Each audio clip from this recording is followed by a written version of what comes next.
Gypsy Rose's account is gone. And you know what? I had absolutely no trouble or doubts of deleting that public one.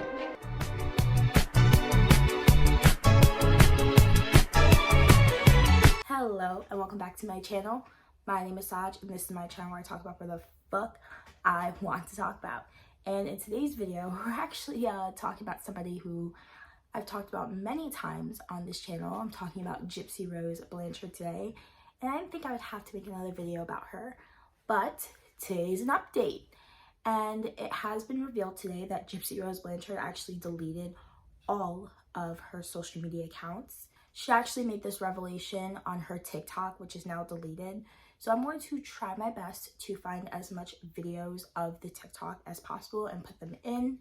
But before I get into what she said and what a close source said to People News, I have to make sure that you guys are subscribing. Make sure that you're subscribed to my channel.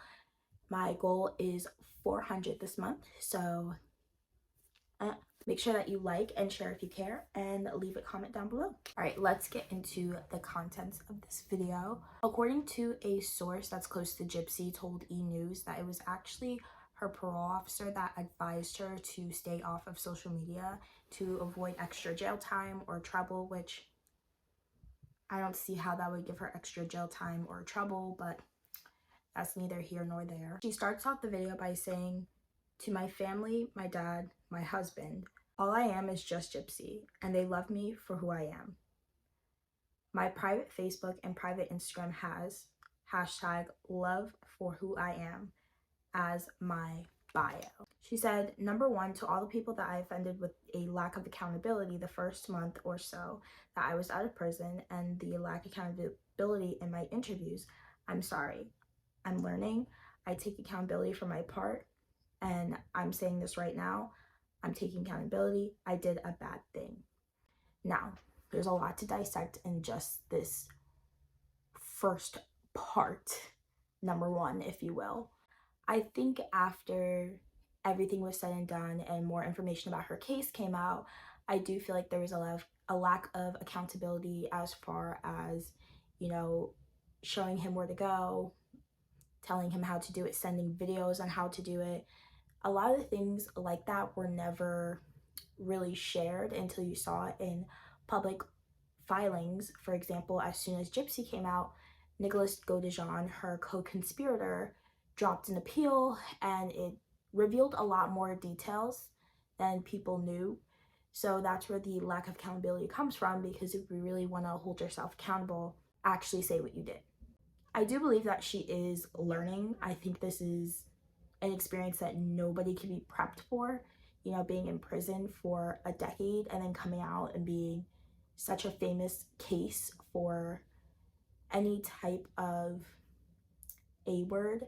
So I do think it is a learning experience, but I don't know. I think it's just the amount of interviews she did, the amount of publicity that she had. I think that it started to get over the top, and I just felt like she should have been better prepped for questions about Nicholas. She says, "Let my actions match my words and we'll go from there. I definitely have a good support system, and I think I'm now starting to get around to listening to my inner self instead of all the noise that's been on social media. So with that being said, thank you so much for watching and hearing me out." I do understand where she's coming from, talking about all of the noise, because she's fresh out of jail and she is the poster face for DV. How can you heal from not only a prison sentence, but what she went through as a child up until her mother's death? How do you begin to heal when all of the media is in your face, looking for books and interviews and documentaries? It's a lot. So I understand where she was probably in over her head in a way, especially, some of the videos that she's made. I can understand where she's coming from, where she's talking about all of the white noise and just being completely blinded by everything that's happening, and this whole case just going over her head. She goes on to offer a public apology to anyone that she has offended for her lack of accountability. and she regrets coming out of prison and doing all the interviews and stuff like that. One particular thing I said was on a podcast, and I said I didn't identify as the M-word, which we all know what the M-word is. And what I meant by that was not that I'm not branded the M-word. I know that I am, but it's not like I'm going to go to a job interview and be like, hi, my name is Gypsy Blanchard. I'm an M-word. You know, that's all I meant by it. I know that I did something wrong in my crime. And that's something that I have to live with. That's my cross to bear. Days that I cry because I keep reliving it in my head. That's my cross to bear. Am I guilty of my crime? Yes, I am. I don't feel like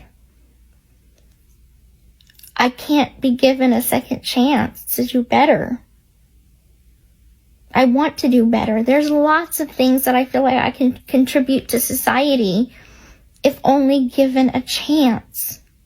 I feel bad for the things that I've done wrong in my life. I'm the type of person that I make a mistake and I learn from it, and I'm not perfect by any means.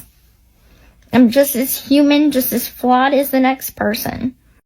I know that I did something wrong in my crime. And she just wants to take every day, step by step.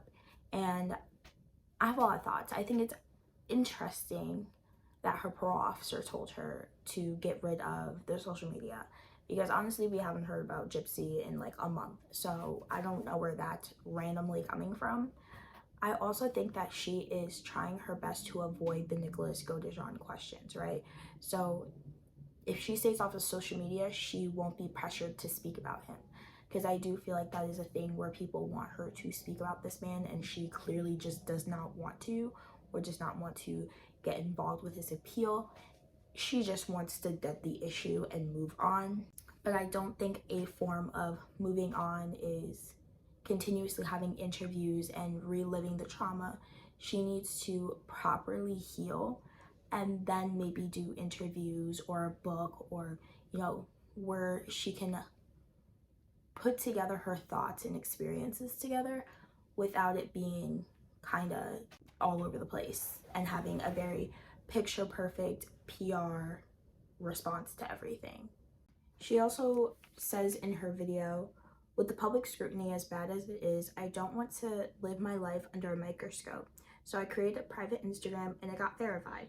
And I absolutely have no doubt or trouble with deleting that public one. I had people who were like, oh my God, you're insane for deleting that kind of a following. And I'm like, I could give a fudge about the following. That's not real life. And you know what? I had absolutely no trouble or like doubts of deleting that public one. And I have people that are like, oh my God, like you're insane for deleting that kind of a following. And I'm like, I could give a F about a following. Like that's not real life. She claims that for Ryan and Gypsy, social media has been a gateway to hell. She also writes, I don't understand why people are so interested in my life. I don't get it. I don't see myself as famous, especially for what? Like I did something bad. I'm trying to make myself a better person. Now I don't get it. That's not me. I'm not famous. I'm not anything. I'm just Gypsy. Now Gyps. Gypsy says it herself in an interview. I don't remember which one, but she's like, I'm not famous, I'm infamous, which means you're being famous for not such a great thing. So yeah, you're infamous, Gypsy. Your name will always go down in history. There's been countless movies, TV shows, interviews, books on your case. You will go down in history. It's like John Bonet. John Bonet was never famous, but her case is infamous because people still talk about that case to this day. There are several cases that are infamous. Ted Bundy is infamous. Jeffrey Dahmer, infamous. They're famous for doing something bad. So in a way, yes, you are famous because of what you did, and people are not intentionally trying to make you famous, people are supporting you. And then when things came out on Nicholas's appeal, that's when things changed. And people started to see that maybe you aren't that innocent and maybe you did deserve some jail time. And I'm sorry if that's the harsh reality of it. If what's in Nicholas's appeal is true, then yes, you totally deserve jail time. And I don't know if it's that new blonde hair or that new haircut or whatever she got going on, but it's a complete 180. And I feel like her doing this alone is taking lack of accountability, because it's like, no, you still did all the interviews and all the press and the documentary. You are still responsible for those actions. And the only reason why you are turning away from social media, the platforms that backed you the most, the people that backed you the most, is because people are starting to realize that some of the puzzle pieces don't fit.